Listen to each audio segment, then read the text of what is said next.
UDF-ന് ഇത് എന്തായാലും ചെയ്യണമെന്നൊരു താല്പര്യം ഒരു കാലത്തും ഉണ്ടായിട്ടില്ല എന്നുള്ള സത്യമാണ്.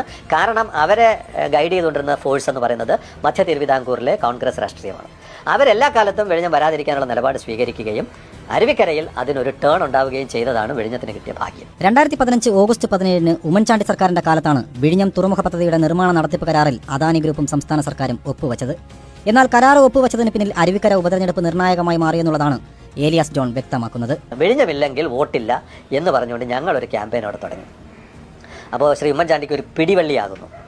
ജയിക്കണം, അദ്ദേഹം ജയിച്ചില്ലെങ്കിൽ, ശബരിനാഥ് തോറ്റാൽ ഉമ്മൻചാണ്ടിയുടെ സ്ഥാനം മാറുകയും പുതിയൊരാൾ മുഖ്യമന്ത്രിയാവുകയും ചെയ്യുന്നൊരു സാഹചര്യം വരുന്നു. ഇത് അപകടമാണെന്ന് ഉമ്മൻചാണ്ടിക്ക് മനസ്സിലാവുകയും എങ്ങനെയും വിഴിഞ്ഞം വരുത്തിയേ പറ്റൂ എന്നുള്ള കൊച്ചി ലോബിയുടെ എതിർപ്പിനെ അതിജീവിച്ചുകൊണ്ട് ഇദ്ദേഹം ഈ കരാറുമായിട്ട് മുന്നോട്ട് പോകാൻ തീരുമാനിച്ചത് അദ്ദേഹത്തിന്റെ നിലനിൽപ്പിന് വേണ്ടിയാണ്, അല്ലാതെ വിഴിഞ്ഞം പ്രോജക്റ്റിന് വേണ്ടിയുള്ള താല്പര്യമോ ഈ കേരളത്തോടുള്ള നന്മയോ അല്ല. ഇപ്പോൾ എല്ലാവരും പറയുന്നുണ്ട് ഉമ്മൻചാണ്ടി കൊണ്ടുവന്ന പ്രൊജക്റ്റാണ്, ഉമ്മൻചാണ്ടിയാണ് ഇതിന്റെ തലതൊട്ടപ്പൻ എന്നൊക്കെ പറയുന്നുണ്ടെങ്കിൽ ഇതിന്റെ രാഷ്ട്രീയ പശ്ചാത്തലം ഇതായിരുന്നു. ഞാൻ പറഞ്ഞു വന്നത്, ഈ ഒരു പ്രതിസന്ധി നിൽക്കുന്ന സമയത്ത് വിഴിഞ്ഞം ആവശ്യമാണ്, വിഴിഞ്ഞം വന്നാൽ ഭയങ്കരമായ ഇമ്പാക്റ്റ് ഉണ്ടാകുമെന്ന് വരുത്തി തീർക്കാൻ മനോരമയിൽ നിന്ന് എന്നോട് ആവശ്യപ്പെടുകയാണ് ലേഖനം എഴുതാൻ.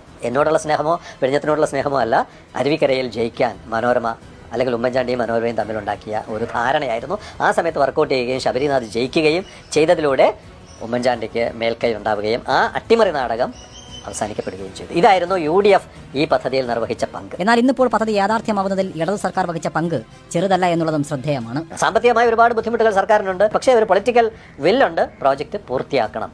അത് ഞാൻ പേഴ്സണലി ശ്രീ പിണറായി വിജയന്റെ മിടുക്കായിട്ടാണ് കാണുന്നത്.